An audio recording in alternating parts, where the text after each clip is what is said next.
today at the McKinley statue in front of McKinley High School, Honolulu, and we're here because we're celebrating something. And it actually is the 100th anniversary of the dedication of this statue. We're not celebrating the statue. What we're doing is we're celebrating the fact that we have found out something about this statue that locks in with what we know about the illegality of the annexation of Hawaii. And in the hands of the statue is a scroll that says Treaty of Annexation, implying that Hawaii was annexed with a treaty. And we know now today that that is false. So what we are celebrating really is all around us we have put down these placards that have the names of our kupuna, and on the other side saying no treaty of annexation, because all of these kupuna and thousands more signed a petition that basically said we don't want a treaty of annexation. And it was successful in that it defeated the annexation of the U.S. Senate, what is it called? Ratification of the treaty. And so the treaty was never passed in the U.S. Senate, and of course it was never passed in the Hawaiian Kingdom. So there is no treaty of annexation. So what we are saying today is that the statue of McKinley on his 100th birthday has for 100 years been actually sending a message that is a false message. That he's holding a treaty of annexation in his hand, but there was no such treaty. And so we're here to call attention to that, and we're adding on each year more and more names, so that by the time we're done with this, we will have the 21,000 names of the Ku'e petition that was found, and maybe by then we'll also find the other petition with the other 17,000 names. So altogether there are about 38,000 names of people in Hawaii who signed a petition saying we do not want annexation. So that's why we're here. Leon, do you think there's more and more other countries realize what happened in Hawaii? Yes, okay. As far as other countries who are understanding what happened in Hawaii, we're getting more and more signals and messages from other countries to say that they are very, very supportive of our efforts to restore our nation to restore our nation's independence. And this, of course, we were an independent nation taken over by the U.S., and then President McKinley supposedly signed a treaty of annexation. And again, as I explained, there was no treaty, and there was no signature of any treaty. Internationally, the world is becoming more and more aware of this. In fact, my other hat that I wear is I'm the Minister of Foreign Affairs for the Hawaiian Kingdom, and I've been representing the Hawaiian Kingdom at various conferences and seminars and sessions at the United Nations over the last 5 years. And previous to me, there have been many others, Mililani Trask, Poka Lainui, all the way back to Kawai Puna Prejin, Bumpy Kanahele, all who have taken this message to members of the United Nations that we are an illegally occupied nation. And so this is really common knowledge now among the UN nations.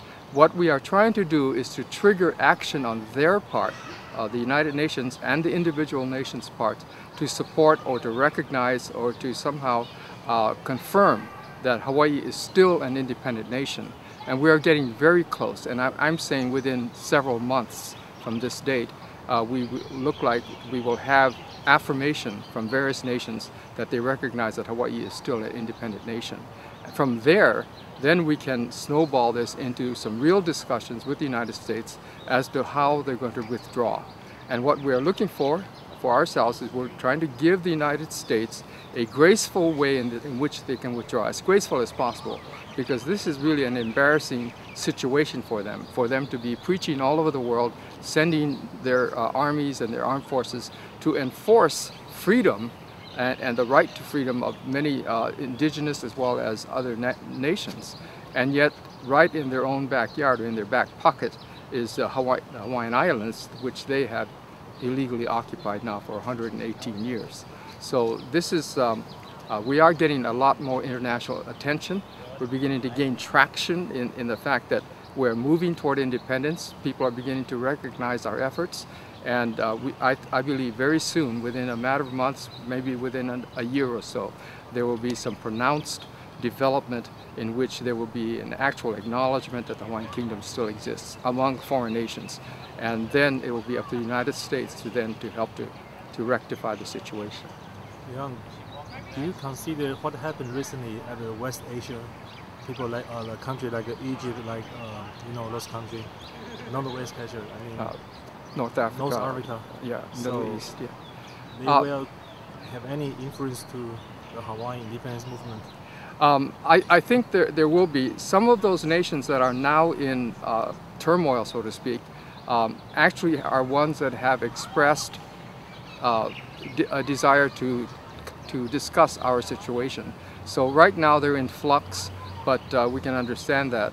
I believe that what is going on is there's a general spirit moving around the world, and I call it a spirit of freedom. And that happened around Tiananmen Square and also with the fall of the Soviet Union. There was just this sort of a spirit in the air that people really want to have their freedom.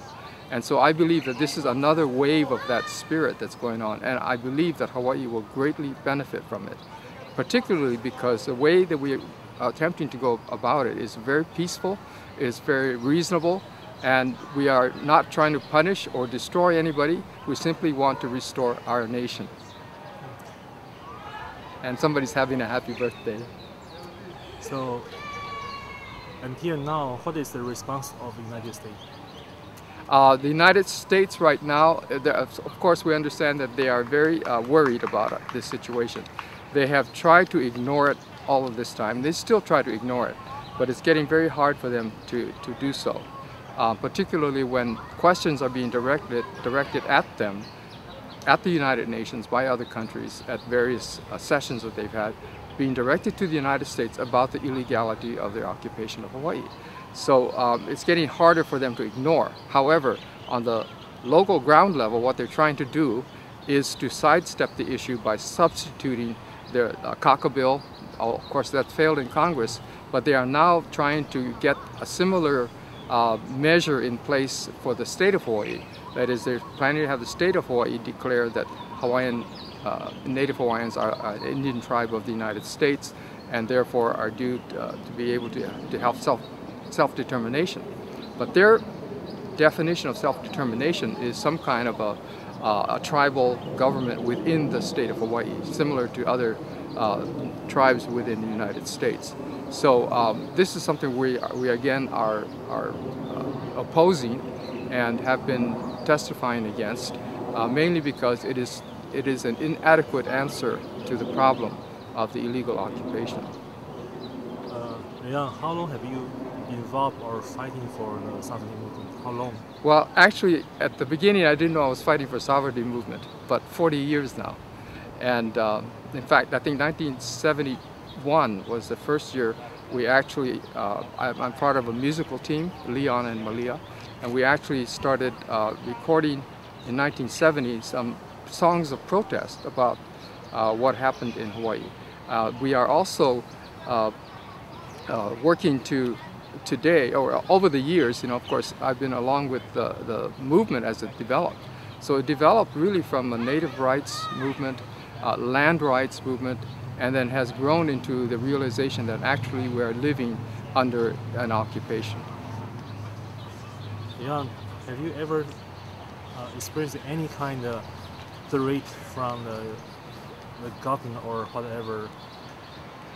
So far I haven't, mainly because my position is I have reestablished my identity and it's my nationality as a Hawaiian national. And I notified everybody who may be interested, the State Department, the Attorney General's Office of the United States, the Internal Revenue Service, all of these agencies, notified them 15 years ago that I was not a citizen of the United States. And I haven't had much problem. At first, for instance, the IRS tried to pursue me to pay taxes to the United States, but eventually they stopped because I kept on insisting that I did not owe a foreign government taxes. And indeed, I am willing to pay taxes to my own government as soon as that mechanism is set up to my own government. So, yeah. Leon, I understand that your Hawaiian Kingdom government, you issue passport and ID and driver license. Yes. So how can people receive this kind of stuff? Okay, yeah. It's been mixed, but initially there was a lot of resistance from the state, from the national government to our identity. They basically didn't take it seriously. But as many of our cases have gone to courts, particularly driver's license and that type of ID infractions, we actually have been winning more cases lately than over the last 10 years.